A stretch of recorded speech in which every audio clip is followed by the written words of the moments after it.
27 তারিখ পশ্চিমবঙ্গ ছাত্র সমাজের ঢাকা নবান্ন অভিযান নিয়ে বিস্ফোরক ভিডিও ক্লিপ ভাইরাল পশ্চিম মেদিনীপুর জেলার চন্দ্রকোনা ব্লকের বিজেপি মণ্ডল সভাপতি বিপ্লব মালের, যেখানে বিজেপির মণ্ডল সভাপতি বিপ্লব মালকে বলতে শোনা যাচ্ছে রাবার বলে চলতে পারে, কারো ডেড বডিও হয়তো পড়ে যেতে পারে। পুলিশ গুলি না চালালে আন্দোলনকারীরা বাধ্য করবে পুলিশকে গুলি চালাতে।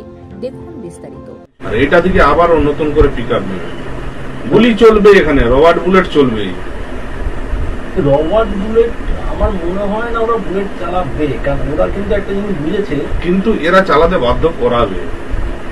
মানে যারা যাবে এখানে একটা ভেতরে বিরাট রাজনীতি চক্র চলছে, এইটা থেকেই হয়তো একটা অন্য কিছু মোড় ঘুরে গেলে ঘুরে যেতেও পারে, আমাদের ধারণা আর কি। সেগুলো তো সবই দেখার ব্যাপার, কি হয় এখন দেখা যাক।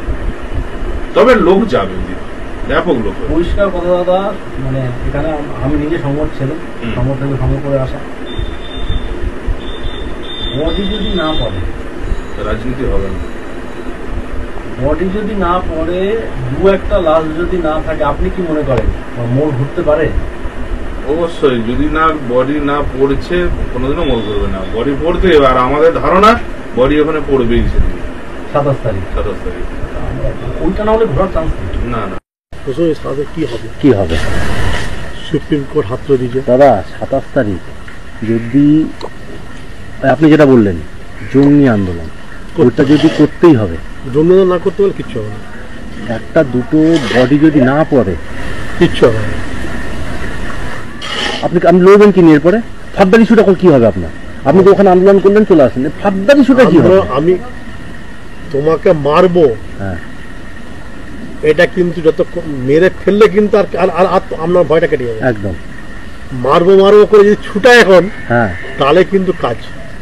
এখন হচ্ছে মানে পরিষ্কার কথা হচ্ছে যেটা, সেটা হচ্ছে আপনি যখনই দেখবেন লোক বলে যে পুলিশের গুলিতে একটা বডি পড়ে গেছে। আজকে ধরো সিপিএম ফরওয়ার্ড ব্লক একসঙ্গে থেকে, ফরওয়ার্ড ব্লক হচ্ছে তোমার সিপিএম এর বিরুদ্ধে, বামফ্রন্টের বিরুদ্ধে গিয়ে কিন্তু তোমার হচ্ছে যে আন্দোলন করতে গিয়ে 5টা ডেড বডি, 5 জনকে গুলি করেছিল, মনে পড়ছে? একদম।